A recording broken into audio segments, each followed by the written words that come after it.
Hello and welcome to Under the Umbrella. I'm WDTN Plus meteorologist Melissa Barrington, and today is the first day of fall, and we today are joined by David Parrot, who is a fall color specialist with ODNR. Hello, David. How are you today? I'm doing great. Thanks for having me.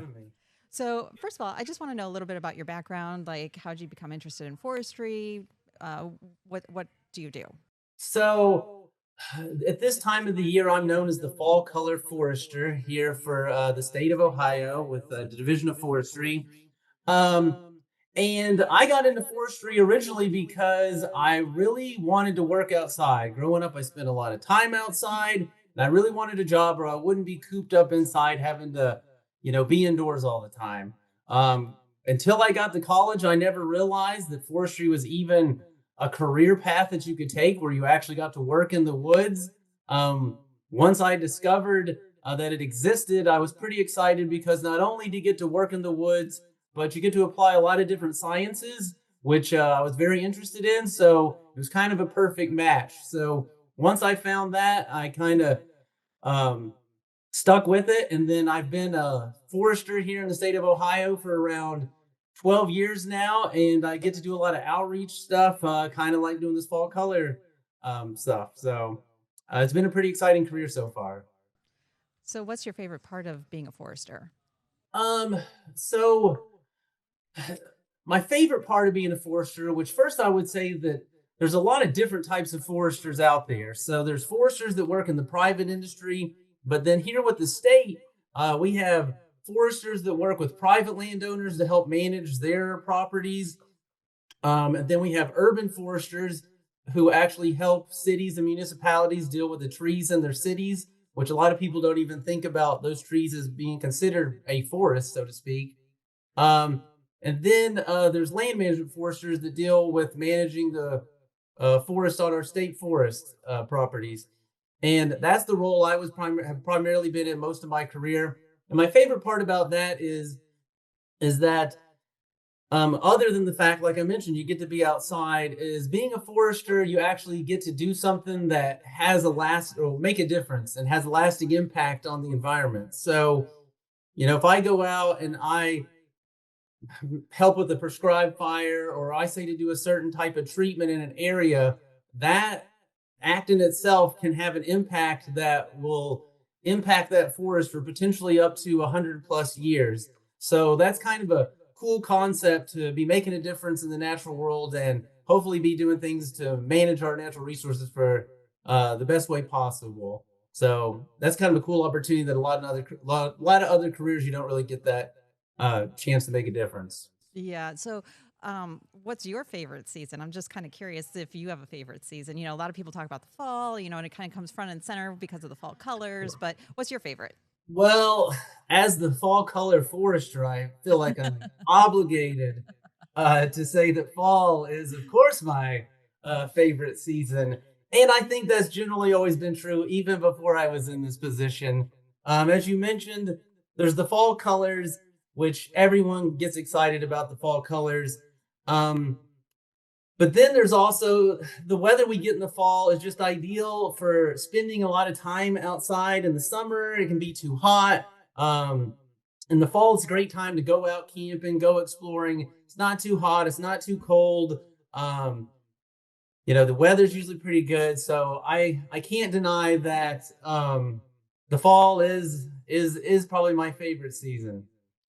I will mention though, the only drawback that I have towards fall is that that is part of our fire season. So there's a Mhm. certain element of risk that I do have to worry about, working for the division.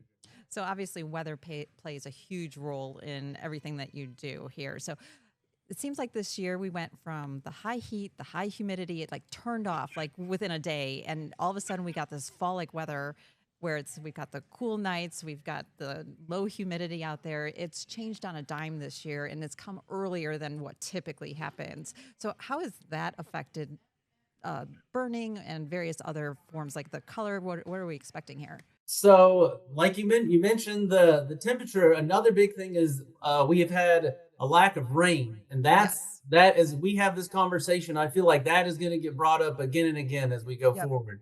Well, and we're already starting to see leaves falling too because of the lack of rain partially, but I mean that's going to have a huge impact on things. Right. So, well, first of all, so kind of what you're asking. So, with the dry weather and getting those cool nights, as far as fires are concerned, that's going to be an issue because our official fire season doesn't technically start until October through November. But now we're here in September, and there's already conditions to where we can have wildfires at any time if someone's not careful. So that's definitely a consideration. As far as, and that kind of ties into what you were just saying, is we're getting this dry weather and we're already seeing a lot of leaves that are turning colors, and primarily they're turning browns and yellows because they're getting stressed and just their can't handle not having the moisture, and they're dropping off the trees pretty early. So you don't might not think about it, but those two things go pretty hand in hand because the more of those leaves that we get drying up off the leaves, that's just more fuel for potential wildfires. So it's not the ideal scenario when we're looking at what we want to look for when it comes to uh, the best fall colors we can possibly get. So, can we back up here and just re-explain to folks here some of the science that goes into creating those autumn colors? I think we kind of jumped ahead, but that's okay. Yep, sorry about that. No, Yeah, no, it's not your fault. It's um, just like we're just jumping around here. so when people see the fall colors, they might be wondering, where did those fall colors come from? Well, what people might not realize is a lot of those colors are actually in the leaves all year long.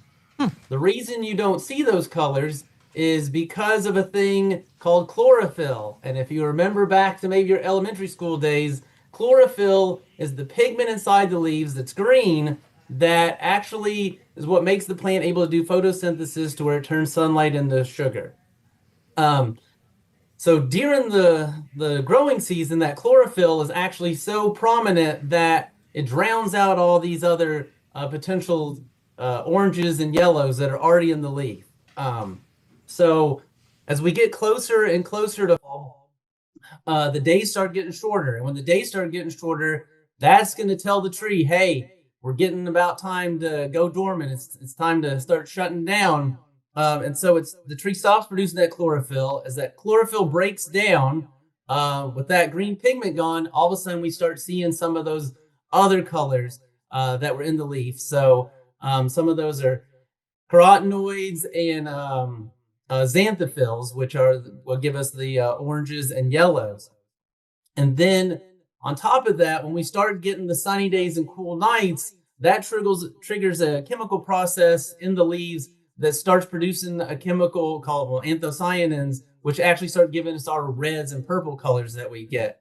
So as you can see, the weather is directly going to be tied into kind of some of the changes we're going to see when we get into the fall. So, we mentioned that like fall like weather has kind of come a little bit earlier this year. Mhm. Typically, the length of night also affects the color too. So we're starting this year with the cooler and drier air earlier, but we're not seeing as long of time at night. So how's that going to affect the leaves this year? So, yeah, so the time of night or the time of daylight, that's usually going to be a pretty static time, generally speaking, of when that's going to occur each year. Right. Um, and that's what they will call kind of would impact what we call like our peak time of the year, which would be ideally when all of our species are going to be changing at the same time, hopefully, and we'd have a peak condition, so to Hmm. speak.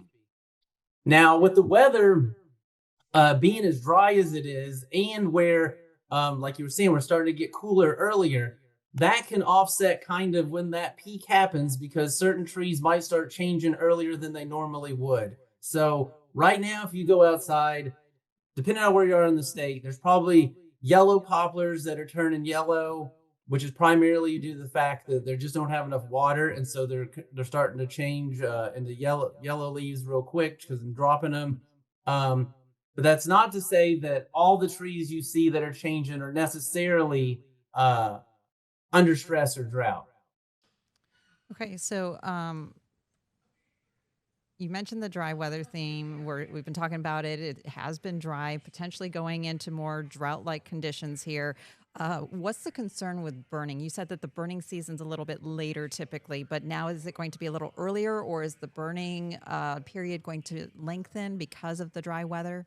Yeah, so our official fire season is in March, April, May in the spring, and then it's October, November here in the fall. And that's just the official fire season. And during that time, burning is restricted between 6 a.m. and 6 p.m. Now, I say that's our official quote unquote fire season. Realistically, if conditions are right, any time of the year, a wildfire could get started. So as we can see right now, we're not outside of October, but if you go outside, if you didn't know any better, someone could tell you we might be in the middle of October and you might not notice the difference in terms of how the weather and how crunchy the grass is and how dry it is. So that's why it's a big concern that everyone is extremely careful if they're going to do any kind of outdoor burning right now. Um, this is a time of the year where a lot of people have got their yard debris that they've accumulated over the whole course of the summer. And, you know, the one thing people like to do in fall is they like to have bonfires and they like to Yeah. burn their debris. So, which I get it, it's fun, but it's you got to be careful that the conditions are safe to do it. So, like, if you're gonna do any kind of burning like that, we recommend that it be when it's not windy, obviously, and when it's Mhm. not an extremely dry day. Ideally, you would do that after potentially some rain or a day that's it's going to be cooler and it's not as dry outside. And then if you do, of course, you need to check with any check with your local fire department to make sure there's no bans in place. And if you can, ideally you would burn anything you have in a burn barrel with a metal grid on top of it to make sure no embers kind of escape. And you need to monitor it, make sure it's completely out before you walk away, and have kind of water and tools there available in case something does go wrong.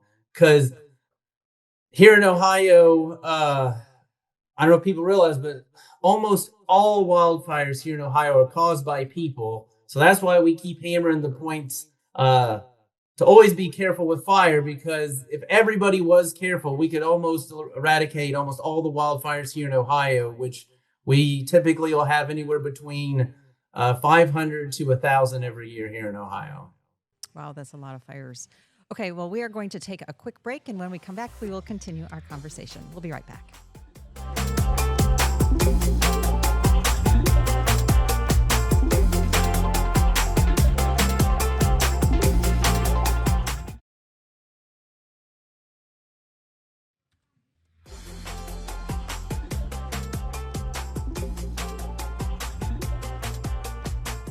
Hello and welcome back to Under the Umbrella. And today we are joined with David Parrot, who is with ODNR, and he is a specialist in fall colors. Now, we've already talked about some of the colors are already changing a little bit earlier this year. And what types of trees and bushes typically turn first? So it depends on where you are. So if Kate, a lot of people probably already know this, but if you notice, the trees in the city are usually going to be the first to start showing their colors versus the trees that are in the forest. Um, Most of that is primarily due to just like some people might claim, life in the city is pretty stressful, and that is applicable to trees as well. So, because those trees are more stressed than trees in the forest, just generally, they're usually going to turn before we see the trees in the forest turning. But not only does the location have an impact, the species also has an impact. So, right now, there's probably a lot of buckeyes that are in full red or brown tan colors right now, or they might have already lost their leaves. Black walnuts and dogwoods are probably already changing. So certain species are going to turn earlier than others, and then depending on where they are, we're going to see more changes, like on forest edges and in the cities versus in the forests.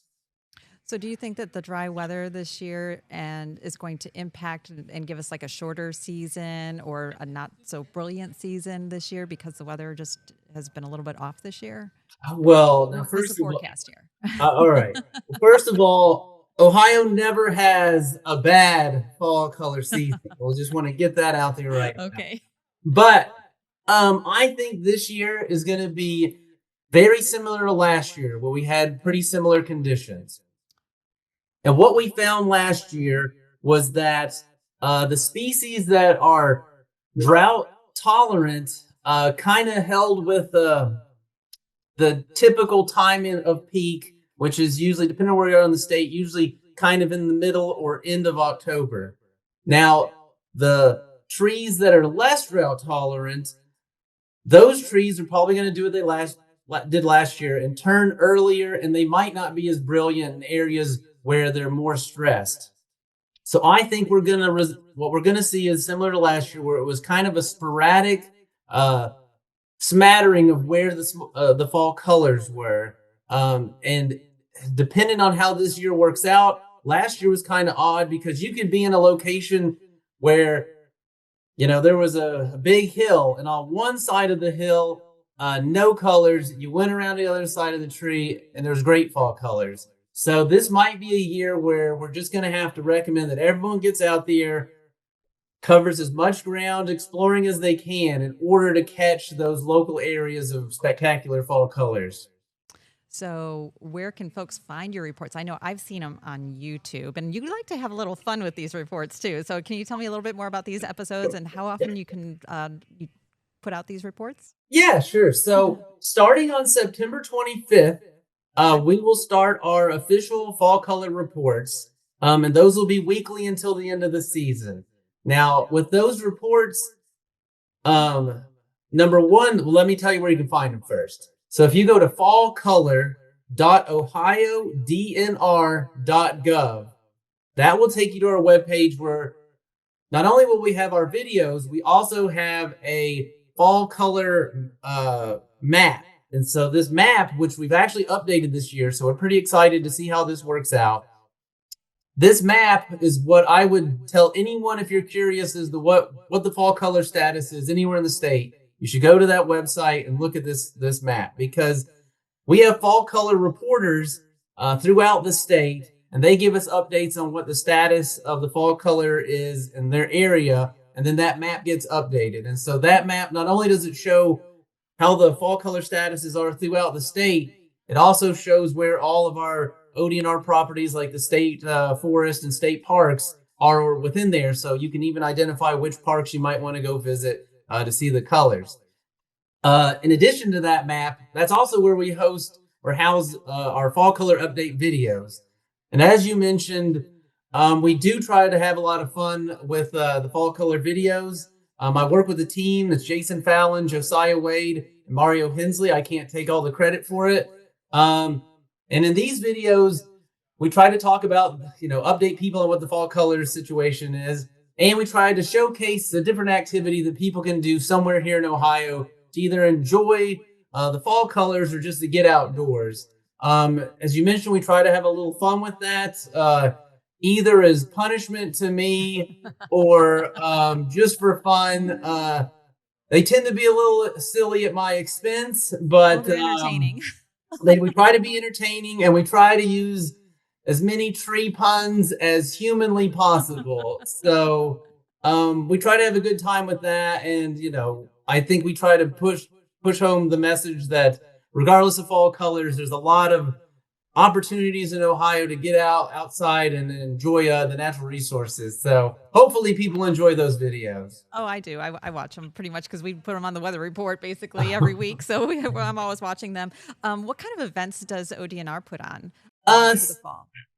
So there's events all through the season, which we'll reference in our videos and on the website. But the big one that I'd like to mention is the Division of Forestry has an annual Hocking State Forest Fall Color Tour, which will be on October 25th this year at Hocking State Forest at the headquarters. This is an event we do where There's hay rides where people can go and see the fall colors, and we have a lot of different demos of like chainsaws, some forestry equipment. We have wildlife stations, and we have a couple of games people can play, and then we also have free bean soup and cornbread and cobbler. So it's a pretty fun event that if you're interested, I definitely recommend it. And this event actually happens right adjacent in his terms of geography to the Conkles Hollow State Nature Preserve Fall Open House, which is also a very popular event where people walk the trails at Conkles Hollow. And you can actually do both of them. If you walk the trail, there's a trail connecting right up to where connecting those two events. So I recommend anyone who's interested in go out hiking, or even if you don't want to hike, you just want to go for a hayride, you should come on out on October 25th. Okay, well, that sounds like fun. I have a question for folks that are like taking their families out, they're going out looking at all the fall colors. And then there's all these crafty moms like myself, and we're always like, can you take leaves from the Oh, state forest or not? so yeah, as far as it goes on ODNR properties, you really can't take the leaves Okay. off the grounds. However, I am sure that if you have any neighbors with leaves on their grounds, they will likely be more than happy to donate some of their leaves to your arts and crafts projects. But you're not supposed to take them from the state park, though. That's right. They need to stay in the state park or the Um, forest. Yeah. unfortunately, right? Just because Right. there can be some great leaves there for making various types of crafts. Right. And go ahead. No, go ahead. Oh, I was gonna say, yeah, there are. And that's not to say there are great crafts, and what you can do if you don't take the leaves from the state forest, there are things you can do craft wise while you're in the forest. Okay. So, like something that I like kind of doing is doing rubbings of different types of Yeah. leaves. That was Um, one of the first things I was thinking of. I was gonna say, and that's something you can do in the forest, and you find that cool leaf in the forest, take a rubbing of it, and then now you come home, put that on your refrigerator, hang them on the walls, and now it feels like fall inside the home. So it's a great opportunity. Just got to bring some crayons and some paper with on your hike. That's right. Hey, And finally, do you have a favorite trail or a favorite state park that you like to see the fall colors in? sure. So, in your all's area, there's Sycamore State Park, which is nearby. There's Clifton Gorge State Nature Preserve, which has hiking and is a real neat area. Everyone knows about Hocking Hills. Everyone loves Hocking Hills, but that's a great place to go to see fall colors and to hike. Mohican State Forest has some great views. And then a lot of people don't know about Triangle Bog State Nature Preserve, which actually has a pretty unique tree that you're not going to find throughout the state, which is tamaracks. And if you're not familiar with tamaracks, or if you saw one, you'd think that's some kind of tree from either way up north or out west. A tamarack is a deciduous conifer tree. So they're kind of cool because they're trees with needles as a conifer, but they actually their needles will turn color and then drop their leaves. They'll actually turn kind of a goldish yellow, usually late into the fall color season. So if you're kind of want to venture out to northeastern Ohio, I would recommend going to see that because that's a pretty cool thing you're not going to see anywhere else in the state. Well, thank you so much, David, for all those tips. I'm glad you could join us here today, getting everybody ready for the fall season, as of course, fall has officially arrived today. So thank you very much for joining us. And thank you for joining us on Under the Umbrella. And we hope you learned something. And if you have an idea or topic that you might be interested in, you can email me at undertheumbrella@wdtn.com. Have a great day.